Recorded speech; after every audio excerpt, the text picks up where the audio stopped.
Greetings from Tokyo, my dear friends. This is Daisuke, and I very much hope that this video finds you well and in very good spirits wherever you are in the world. And today, if you don't mind, I would very much like to continue on with our journey, our discussions, our discoveries, and our explorations with respect to the recent releases made by the Criterion Collection during this year of 2022. That brings us to that title, which has been designated by Criterion at spy number 1132.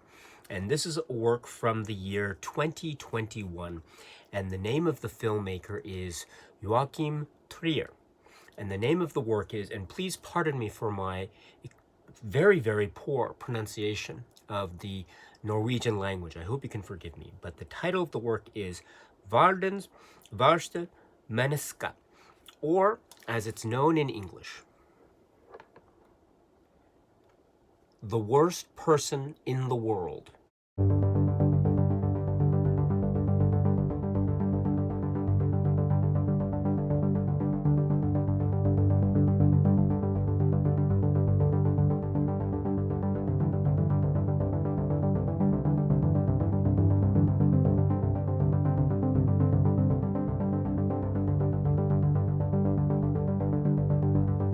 This is the work from the year 2021, and the name of the filmmaker is Joachim Trier.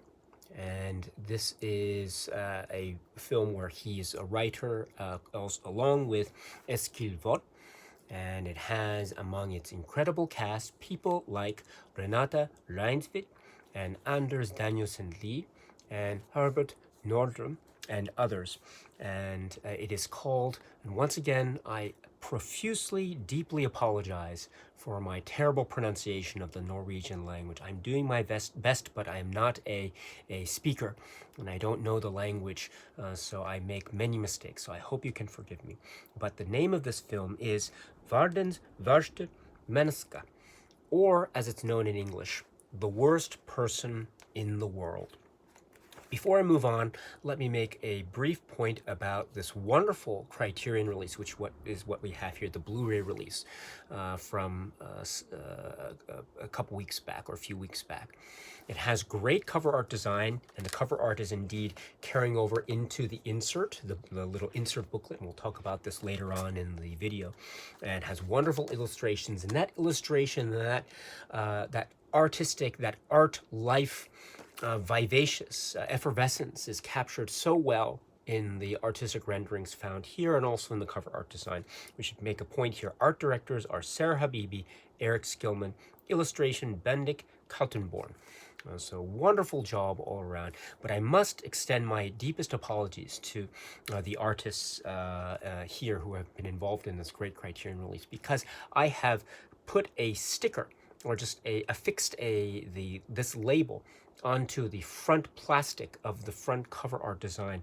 And the reason why I have done this is because the actual image is an illustration. It is a drawing image. It is a drawn image of a human figure, but it appears to my eyes to be a human figure that is in the nude. It is nudity, and it is illustration nudity, but be that as it may, this is a YouTube video, and so I deeply apologize. I have nothing against the cover art design directly. I think it's really great, but for purposes of showing it on a YouTube video, I have decided just to cover up that particular part of nudity, which is again captured in this great illustration. So I have nothing against the cover art itself, but again, just for purposes of making this YouTube video to have it presented here to discuss here. I hope you can understand. I mean no offense at all. I really mean that. I mean no offense at all. And so, but please forgive me. That is also my way to encourage you, if you're interested, to check out, for example, the Criterion Collection website directly. which will have an image, better resolution images as well. And also, again, I have a very poor amateurish presentation style, and so that part of that is the lighting. My lighting is not so good here, and so I'm not able to avoid, as you can see, the reflection off of the plastic covering here, so it's not so clear to see the cover art design for purposes of this video viewing. For that reason as well, I encourage you to check out the Criterion website entry for The Worst Person in the World, as well as other great points about the plot and the specifications and the special features, etc. Again, for your information. But with that in mind, let us now proceed forward with a discussion of this Criterion release. And let's start with what we could try to discuss in terms of the plot or story structure of this film, The Worst Person in the World. And I think in a way that brings us almost immediately to a focus on the incredible existence of the central main character of this work, who is, of course, portrayed with such honesty and such heart and soul and bravery and a type of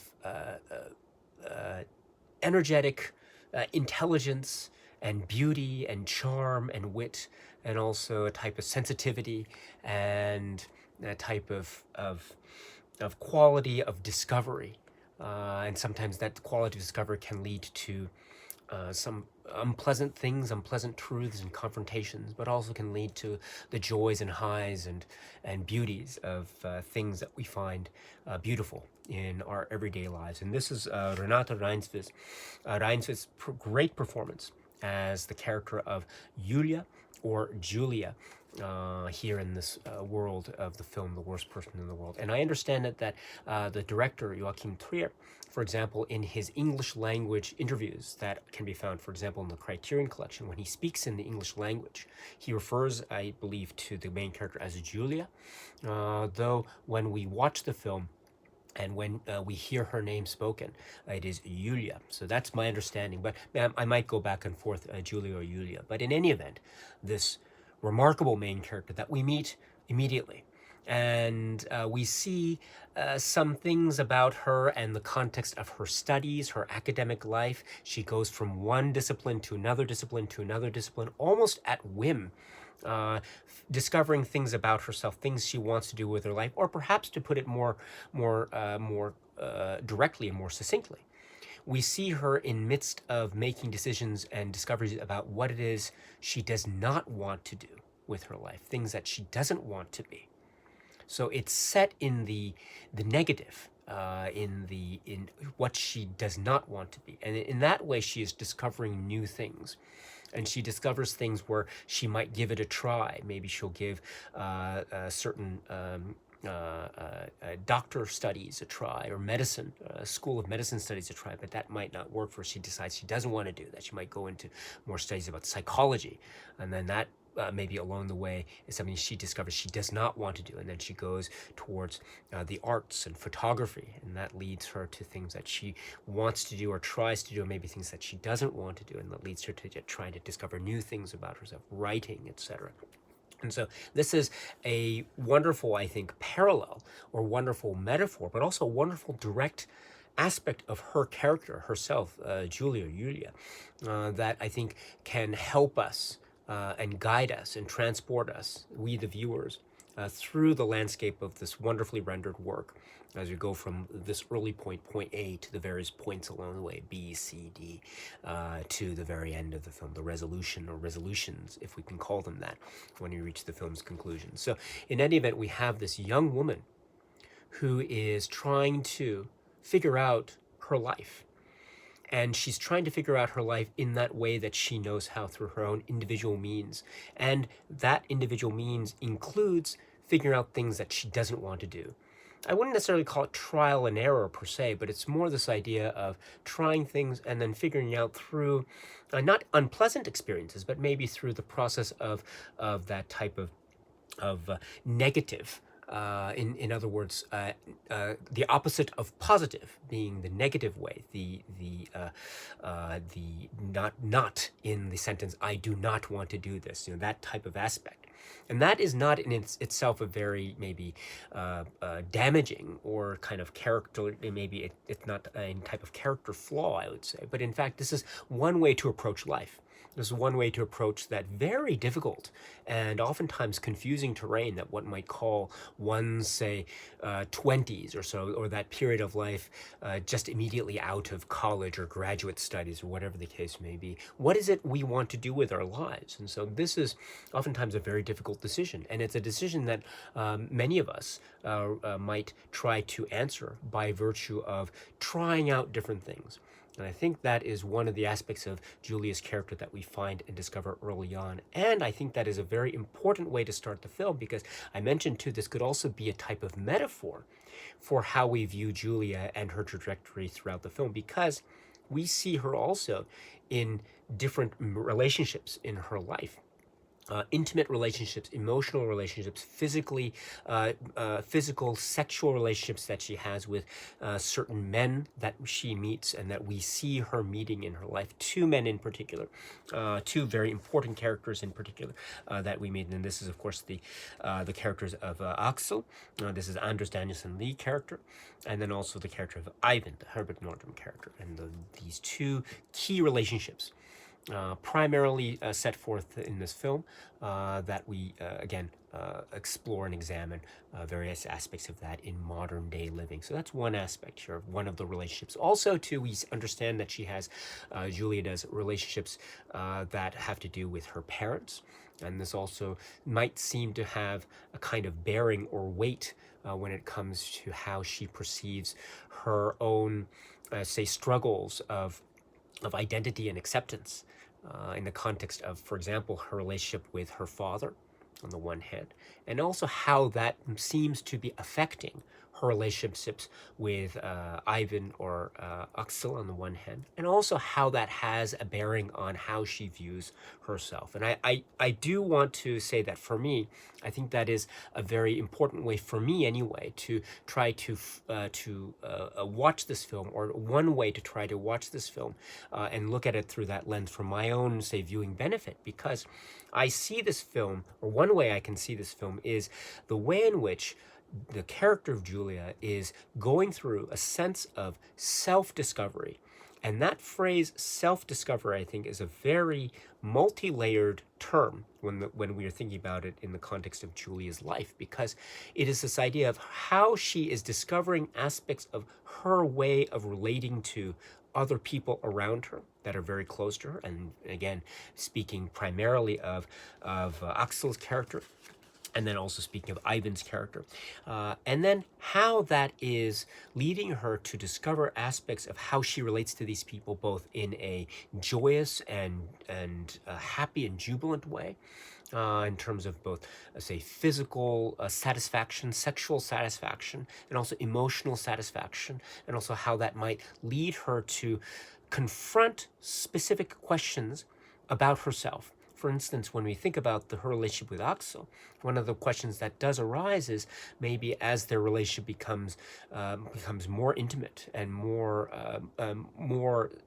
say it is lasting, then questions arise about what are their plans going to be long term? Will they want to settle down? Will they want to give considerations about, say, family life, etc. So this is one aspect, and how then Julia is seen to be trying to deal with or handle, or indeed maybe confront, those and other questions that do arise, again, in the context of Axel's relationship. Also, we see his own life and his own success, both the positive aspects and also the aspects of the notoriety that come with his success and his fame in terms of the comic book world, and also the types of stories that he authors, and how she, Julia, is seeing that, or maybe absorbing that, or maybe rejecting certain aspects of that in order to try to find realizations about herself, what it is she wants. Maybe she wants to have a certain type of artistic professional life not dissimilar, not unlike that of Axel, but maybe there are other aspects that she might want to go in her own way, but maybe she might come back to what Axel's example was, or what type of inspiration he provides to her or to other people around them. And indeed, that is a very fascinating aspect as well. This idea of the external components, that of Axel's life, which is very much part of the close-knit relationship between the two of them, but still there's a sense of a distance. And therefore, that sense of distance could label that aspect of his life to be separate from her. In other words, the external. But it is that aspect of the external, this aspect of Axel's professional and other aspects of his life, that might shine some kind of reflective power or light or self-discovery energy within Julia herself. So it's the idea of the external components shining lights to provide guidance as to the self-discovery within. So that is, I think, a very important example of how that works. And indeed, we can also extend that to the relationship dynamic itself, how certain questions arise that maybe are reflections of who she is. And her answers to those questions are thus reflections of who she is. And sometimes those answers might be things that we as viewers might not necessarily find so sympathetic. We might find them to be quite unsympathetic, and we might not necessarily agree with those sorts of decisions that we see her making, which is another way, and let me make this point now, which is what I love too about this film is how this film presents the character of Julia, and indeed the other characters, as not being perfect, as not being a type of storybook romance type of situation. There is a sense of almost difficult decisions leading to almost coming out of nowhere, or nothing, or very trivial, or very day-to-day goings-on.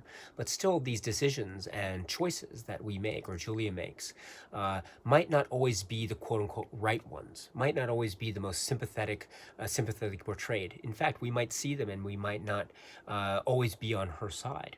But I find that aspect of showing us, or being willing to show us, this a frailty or fallibility on her part, and indeed the part of other characters as well, I think is a great strength, because it makes her and her story all the more human. And the more human it becomes, the more accessible it becomes. And even though I cannot say that I understand every single aspect of the relationship dynamics that we see her experience throughout this film, there are aspects to it that I can totally relate to. I can totally relate to, in terms of this idea of a viewpoint of figuring out what I don't want to do in the context of my career or life or something, and how that might translate into my own relationships. And thinking back on the relationships that I've had in my life, how that mindset might have seeped in, or might have had a more direct impact on my own intimate relationships than I might have otherwise realized. So that's one thing here. And also to how there might be certain decisions that I might have made in my own, say, life, that I can say now that I regret. And I think back, and I should have said it this way, or I should have thought about it more clearly that way. And it's those sorts of moments that I can see emerge when I'm privy to the story, or stories that are unfolding with regard to Julia in the context of this film, The Worst Person in the World. So in that way, it becomes the human aspect of this film really makes it so connectable. To me, is that a word? It makes the connectability of this film so fresh and so intimate, and that it makes it thus a very emotionally overwhelming experience. Now, going back to the film, because we focus on her relationship with Axel, there's also the key relationship with Ivan, the Herbert Nordrum character, and how this forms a different dynamic in a lot of ways. And that's another great thing about this film, how it shows the idiosyncratic nature of each of these relationships. And that's definitely true for me as well. I can think back on all these relationships that I might have had in my life. Each one was different in its own way. It was individual and unique in its own way. And that had its sense of, say, confusion for me, but it also had its sense of joy and excitement and discovery. Meeting someone for the first time, meeting someone new for the first time, that feeling is, it's one of those exhilarating moments. And it's also it's a moment that is filled with a lot of unknowns. But it's that kind of discovery of the unknowns is one of the exciting aspects of being alive. And I think that feeling is captured so well. There's a sense of this film when she meets these characters for the first time. For example, taking the Ivan character, when she meets him and when he meets her, there is a sense of the uplift. Something magical is happening, and that is captured so beautifully. And it's this idea of an adventure, the adventure of meeting someone for the first time, the excitement, the thrill, the heartbeat rises a little bit or maybe a lot in terms of that excitement and energy, and what will one say next, and what is it can one say in order to almost be clever, too clever by half in a manner of speaking, but that also leads to further aspects of intimacy. And there is a really interesting dynamic that happens in a very, a party scene or party atmosphere with the characters of Julia and Ivan, respectively, and how they interact with each other, and how their own pasts and their own situations have certain ramifications on how they're interacting. And indeed, that interaction finds really wonderful flight in later scenes in the film, where the film, I've mentioned it before, but I'll say it again, this film has this brilliant way of blending various, almost seemingly contradictory tones, but they all serve the same purpose.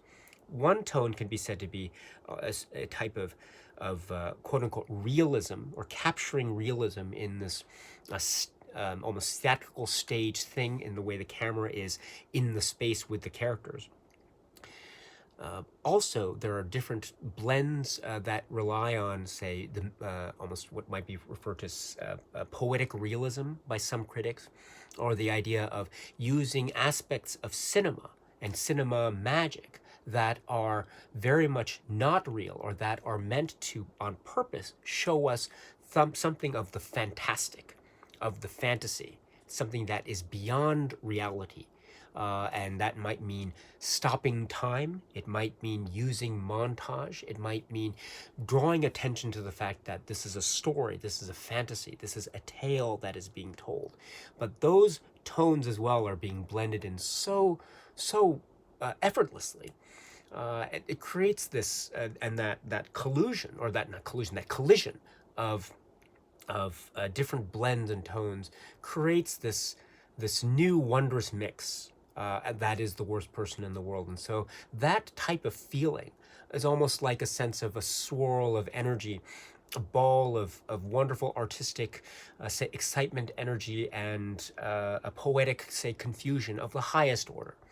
And I think that too has a sense of maybe a reflection of psychological states, the idea of different feelings that Julia has depending on the relationship that is here at the moment, and maybe how that is being presented in different aspects of style and substance. But it also has its moments of, say, quiet, contemplative, almost regret.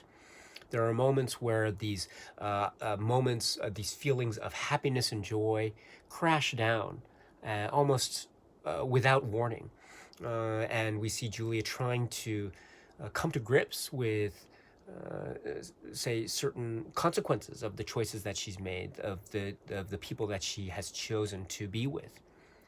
There might be some good aspects of it. There are some maybe not so good aspects of that, as she discovers, and how she will try to grapple with this. Again, going back to the early conceit that we saw at the start of the film, things that she discovers that she doesn't want to do, the discoveries of people that maybe she doesn't want to be with, and in turn she wants to be here, or when she's here maybe she realizes that she wants to be somewhere else. It's that type of existential, almost not crisis per se, but a way in which the idea of we want something that we don't have, and when we have it we want something else that we don't have. That is not in any way a type of insult or slight towards her character. I think on the contrary, it is very, very human and is very understandable. I too can totally relate to that. I would say that I have a type of perspective or character, my own character, I think, is of that mindset. I always want something that I don't have in front of me, perhaps, and so that type of feeling is something that I can totally relate to, and it has ramifications and consequences with all of her relationships, and thus it has ramifications and consequences to how Julia is making points of self-discovery about herself. Now, this is, I think, the key aspect of this film, for me anyway, The Worst Person in the World, in that these external relationships, all these points about her that are happening, arguably, could be said, around her or outside of her, they are affected by her. They are in a sense being affected by her, or she is affected by them. That's for sure. But this is, I think, in turn, also showing us the inward discovery and journey, both with its pitfalls and false starts and failures, as well as its successes and joyous triumphs. Those points of self-discovery of herself, Julia. Now, this is, I think, one of the great strengths. It then brings us to how powerful and how earnest and honest and brave and smart that great performance is. Renato Rein's performance is dazzling, as it captures all these things, imperfections and all. Because, as I say, this film is brave enough, is courageous enough, and she is courageous enough as a performer, an artist, an actor, to not shy away from the weaknesses, to not shy away from those imperfections, and indeed maybe those things that might make her so likable. But that is shown because that is who she is. And even she realizes this, Julia does. And in that realization, she begins that process. And maybe in that process and that transformation, maybe she begins to think somewhat differently. Maybe it's not a question of, I don't want this, or I want something that I don't have. Maybe now it's turning into or transforming into finding joy, finding happiness, finding peace with what it is we already have, or finding a discovering it that, yes, this is who I am. Yes, this is what I want. Yes, this is who I want to be with. And yes, this is who I want to become. It's that type of positive aspect, that positive outlook, the possibility of the positive outlook, I think, is one of the great magical aspects of an all-encompassing magical work here. This release by Criterion was my first time to watch this film, and I was so overwhelmed by it. I had to watch it a number of times. And each time I was just so taken, a new detail discovered, something I didn't catch before, but I caught this time, in that type of wonderful journey that accompanies any type of rewatch aspect. And all the way I was so struck with the journey that this film was providing me, together with Renate Reinsve and her Julia, as well as the other characters. And I was always struck by just how emotionally invested I became with her and the other characters, and how I could feel the pain when they were feeling the pain. And I could almost feel the regret coming with some kind of choice that I know or I knew was going to be a mistake, or that they would regret later, but they had to make it in order to realize what the regret or mistake was, just like all of us do, just like I have had to do, and just like I know I will continue to do between now and the day that I leave this earth. But this is still a very important thing, a very important type of learning mode, and it's that type of identification that I had as a viewer watching this film for the first, and then upon rewatch this film, The Worst Person in the World. That is a sort of signifier to me about how overwhelmingly great I found this film. I really took this film so closely, and as I say, while I admit there are aspects of her life and the relationship dynamics, specific aspects of the relationship dynamics, the relationship to the parents or the other, and maybe other friends, the close circle of friends, maybe I might not personally relate to those directly because I don't have direct experiences like that per se, but I still can relate so much, so fundamentally with her story because of the outlook and the perspective and the view on life, the life in one's 20s or fresh out of college or graduating, meeting new people, making new discoveries, making mistakes, and my goodness, making a lot of mistakes, regret, guilt, tragedy, sadness. But from this comes this idea of discovery, transformation, going the next step, waking up the next morning, as painful as that final night, the early hours before the sun rises, as painful as that moment might be. There's also a type of moment of realization, a moment of transformation, and thus a moment of beauty and poetry. And it's those moments that make up this beautiful and poetic work. Again, Joachim Trier's great work, The Worst Person in the World. The Criterion Collection has released this film, The Worst Person in the World, at SPY number 1132. And this is the Blu-ray release, and it is purported to be based on a 2K digital master. According to the insert, it says on one of the pages about the master, The Worst Person in the World is presented in its original aspect ratio of 1.85 to 1. The film was shot in 35mm, scanned in 2K resolution at Focus Film in Stockholm and Cinelab in London, and completed in a fully digital workflow.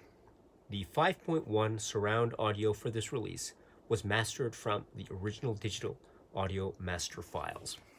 So again, this is a relatively speaking recent film, 2021. So I can assume that there is a certain degree of fidelity when it comes to, say, this Criterion release and how the film might have looked and sounded upon its initial release. Unfortunately, I was not able to catch up with this film until this occasion of the Criterion release. I don't have a frame of reference by which I can compare. But I can say from a consumer perspective who's watching this film for the first time under the Criterion release, I was very taken with this. It looked crisp and clear, and there's a type of almost crystal clear quality about it, and that also has to do, that is captured so well in some of the quote-unquote magical moments of the film, and indeed there are so many. So I find it to be a great film indeed, great presentation indeed. So I'm very pleased with this this presentation overall.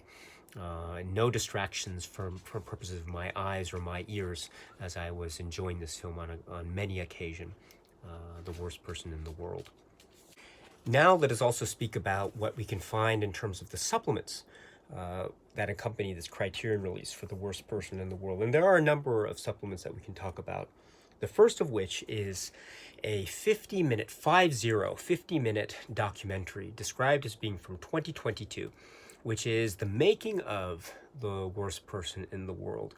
And this is a robust, lovely documentary with a number of the participants, including Joachim Trier, Eskil Vogt, Renate Reinsve, Anderson Danielson Lee, and others speaking about their experiences and participation and involvement in terms of the genesis or the spark of the creative impulse that led to this wonderful work being created, the writing structure leading up to it, details about the personalities and lives and careers of people like Eskil Vogt or Joachim Trier leading up to The Worst Person in the World, including various stops along the way in, for instance, other films that are maybe thematically connected to this particular work, A Reprise, or also August 31st, etc.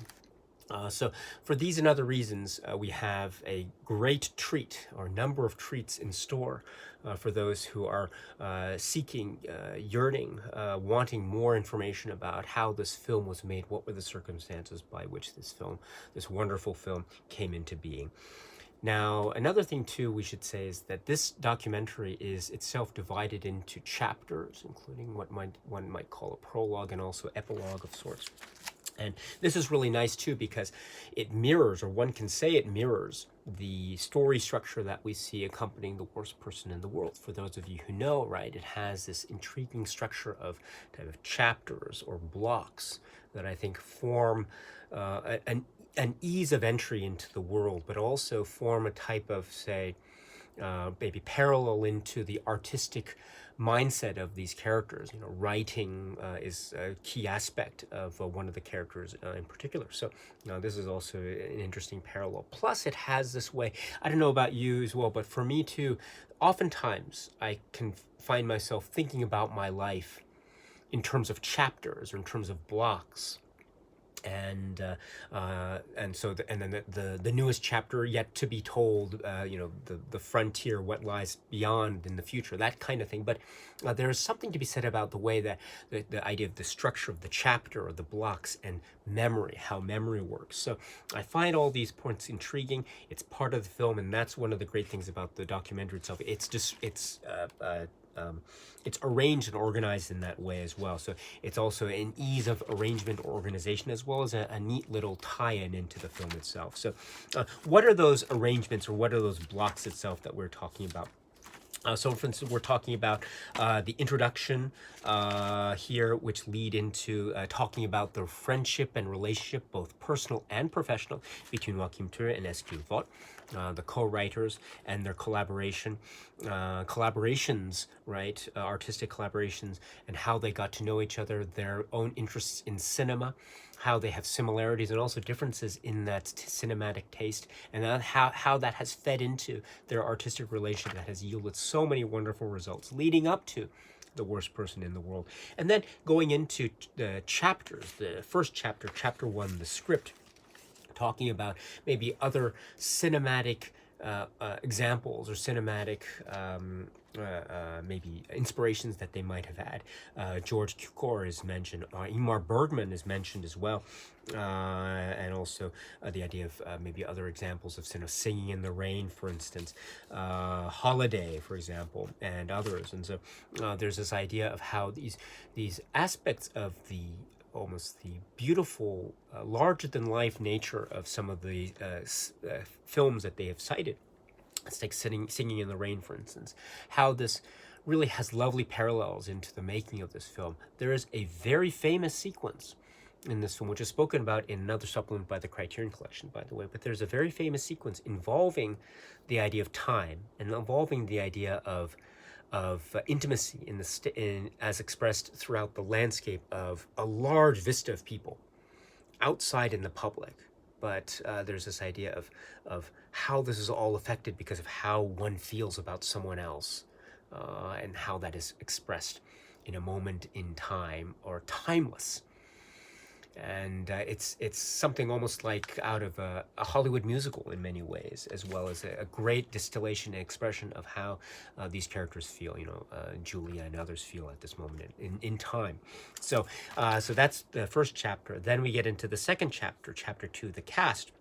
And we've spoken about here Renate Reinsve, Anders Danielsen Lee, and also the work with these characters, and also Herbert Nordrum, and some of them might be working here for the first time, but also others might have had experience with working with Joachim Trier and others. The Oslo trilogy is mentioned here, as we mentioned it earlier. It's also mentioned here again. This concept of rehearsals, how rehearsals were employed, or how they were. There's this interesting, almost counterintuitive point. I, not being an actor and not understanding the craft of acting, I don't know the ins and outs and the detail when it comes to various perspectives and approaches to acting and rehearsals and the like. And so all of this was so illuminating to me. For example, I think it's in the discussion with Anders Danielsen Lee, who says the idea of rehearsals, as Joachim Trier and others were trying to employ them. Rehearsals are used in order to find a sense of non-perfection, which has, and I think Mike Lee is mentioned as well in this context, is that of using rehearsals to try to reach at something that is not polished, not perfect, which I find, again, counterintuitive and wonderful. and again shows the way in which they are trying to get at something, for lack of a better phrase, something of the human moment. And the acknowledgement of the imperfection in that human moment, I think, is so profound. And so you can see how these little details of quote unquote imperfection pop up in many of the scenes that end up in the film. And those moments of imperfection are the sources of beauty and are the sources of a type of understandability and linkage that one can have here. Uh, and the the complexity of the characters. I think Renato Reinfeldt mentions about how complex a character like Julia is, and how that complexity does not give way to any type of, say, applied sense of, say, type of soap opera aspect of the film per se. I have nothing against soap operas. I like soap operas, but I think the point being made here is there is this way in which the notion of expressing or representing or showing aspects of human nature that can be themselves quite complex does not in any way lead to a specific type of storytelling in the film per se. It's rather, it is one way of further expressing the type of storytelling philosophy or dynamic that has already been established at the very get-go. Again, leading to this idea of finding the imperfect moments within the scope of the human terrain or the human emotional terrain. And I find that really quite wonderful. And the idea here too of various tones that are blended here. Breakup scenes, breakups are very tough. Very, very tough. I've had my share of breakups. I can understand how difficult they can be. And so breakups are part of the landscape here. And so that type of pain and confusion and almost the raw sting is so captured here, so rendered so effectively, while at the same time showing us other human moments, the comedy, the liveliness. And this is where Herbert Nordrum comes in here, the comedy and the drama, the comedic timing, and so these shifts, I think, are part of the great aspect. And this phrase jazz takes, the idea of the musician and jazz takes, and how there is this way in which musical riffs can be taken with jazz musicians and turned into something. They can go into different directions, maybe somber and moody, or also very jubilant and celebratory, and maybe something in between, or both at the same time, whatever the case may be. And I think that is a great way, that is a great phrase to describe the moments that we see in Worst Person in the World, jazz takes, and how things can change, and perhaps changes can occur simultaneously, all at once, all at the same time. A reflection of humanity, a reflection of the human spirit. And then going to other chapters, chapter 3, Gopa is mentioned here, this idea, and this leads to a discussion of the artist world, the artistic world, the idea of creativity. Here in the context of comic book art. Comic book art is very important, and this gives opportunity for the director, Trier, to mention how comic book art is important, how it feeds into the themes of, say, expression, self-identity, and how sometimes too that those modes of self-expression identity might be misunderstood, they might be even attacked, etc. But there is a sense of too, and again, this is specifically directly in the context of Axel's character, but also how Julia relates to that and other people relate to that. There's mention here of Charlie Christensen and making references within the film to local Norwegian comic book references, etc. So I wasn't able to catch everything, but from my own vantage point and my own limited knowledge of this area, to have this discussion from Trier and others was very helpful and very illuminating, and thus it made for further wonderful guides as I watched the film again after watching this documentary. So the comic book references are very important. Then the next chapter is editing, and is talking about the editor Kute's editing, and there is the idea of the structure that plays here, and also the jazz riffs that are being played here. and also waves, the expression of emotion in types of waves or pulsating type of emotional bursts.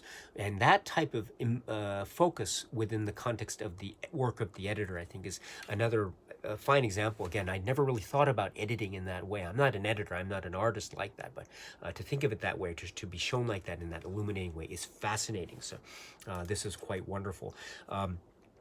And also there's a little bit of a discussion about deleted scenes and about what the film could have been versus what it ended up becoming. We'll talk a little bit more about that when we get to maybe some of the deleted scenes focus as well. But we also understand here, and I didn't know this until I saw these supplemental materials.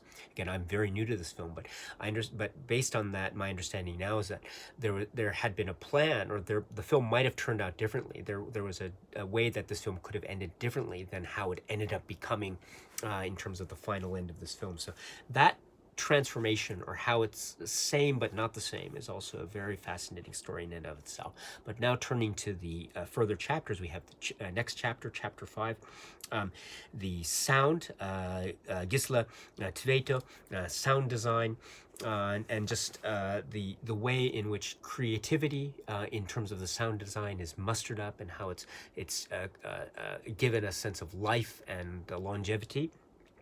Little things too, like the rhythms of certain daily objects and the like. And so this is, again, part of the artistic landscape, the creativity landscape. So there's so much creativity going on in the making of The Worst Person in the World.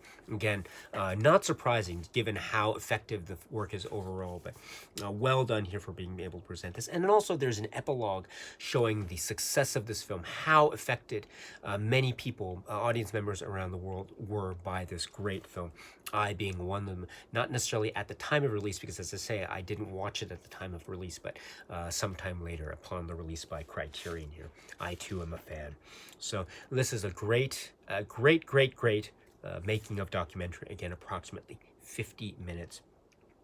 That's not all, because the next supplement it's called, it's behind the scenes. This is Frozen in Time. This is also described as being from 2022, approximately 17 minutes. And this is focusing in on Joachim Trier and also the director of photography, Kasper Tuxen. And they describe their backgrounds leading up to this first time collaboration between them, and they're talking about, say, Tuxen's maybe approach, the photography approach and style.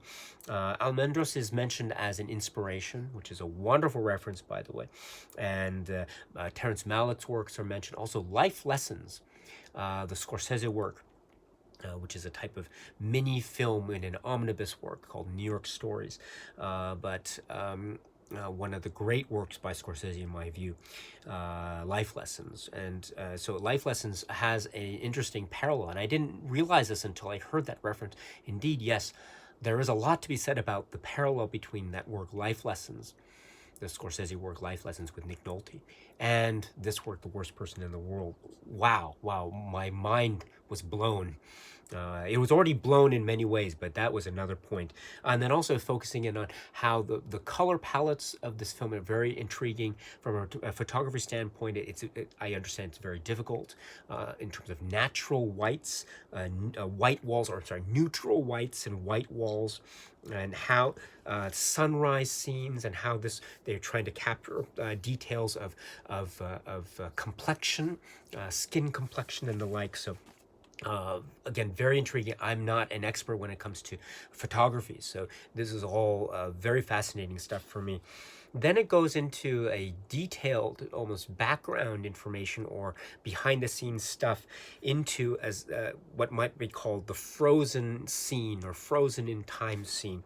And the secrets behind that, and how, in fact, there was very little computer imagery employed, according to what we hear here. So that is a very surprising aspect, and we see how it was set up, etc. So one of the great, and also they do mention too the challenges of shooting during the pandemic era, if one might call it that, because this is a pandemic era film.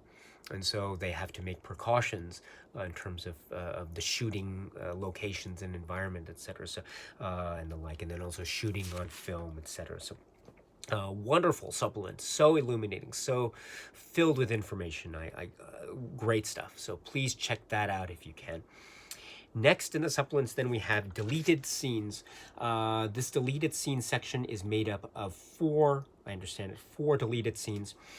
We have one which is texting, another which is Julie Ingeld, and another which is called Steel, and another which is Axel's old neighborhood.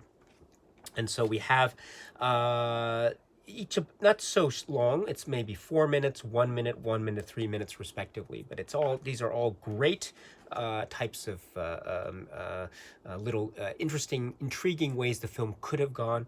I should mention too that there is an interesting use of technology and split screen with one of the deleted scenes involving texting. And also, it's not just the technical aspect, but it's also the emotional consequences of communication via texting, and the types of, say, misunderstandings, let's put it that way, that could arise, and how those could have huge consequences going forward. So I love that about this and other things. But again, not to take away anything from the final product. The final product is outstanding, but it's interesting to think about what could have been.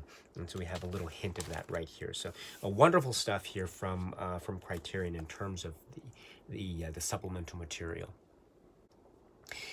And then going forward, last but not least, I want to talk about the wonderful insert. I mean, it's a fold-out insert. Again, I'm not a fan of the fold-out insert, as you may know. I much rather prefer the stapled booklet. But that being said, this is great for a number of reasons. One, we have the continuation of the artwork. And once again, I truly apologize for this. I have nothing against the artwork here, the cover art design. Again, it's just...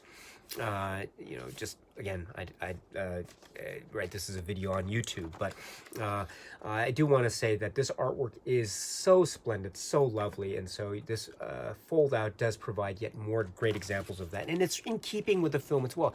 It has that comic book lively aspect to it, which is again part of the actual detail of the plot, as well as being a great example of expression of these characters, Julia being one, as being our central character. And it's also great, too, because we have a great essay, which is Lost and Found by Sheila O'Malley. And so Sheila O'Malley makes another appearance, I think, here in the Criterion Collection, and she will appear again in future Criterion current release discussions. But here she makes a great contribution in terms of this essay, Lost and Found.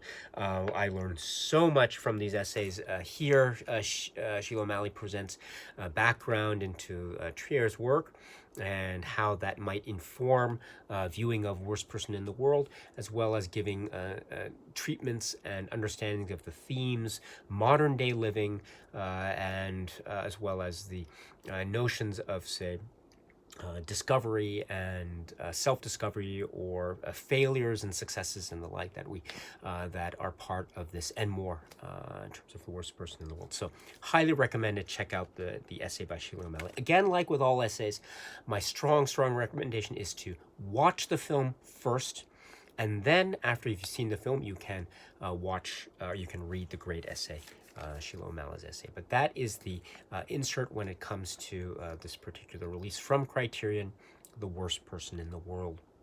So, my dear friends, that's this release. Once again, I must say I'm very impressed, very impressed by this, and I continue to be impressed with the Criterion releases, and I enjoy them, but in particular I enjoy them when I'm allowed to watch something for the first time, and when I see something and I'm able to learn more about it through a release like this, and that makes me very happy indeed. So I'm very happy when it comes to this work. I've seen it so many times now, I want to see it again and again. And I hope maybe you might feel similarly. But in any event, my dear friends, this has been the release by Criterion of The Worst Person in the World. Okay, my dear friends, so that's it for now. And so until we meet again, please be happy and healthy and well. And please keep on watching a lot of great movies. Thank you so much, as always, for your time. I very much appreciate it. Stay strong, stay safe, and cheers.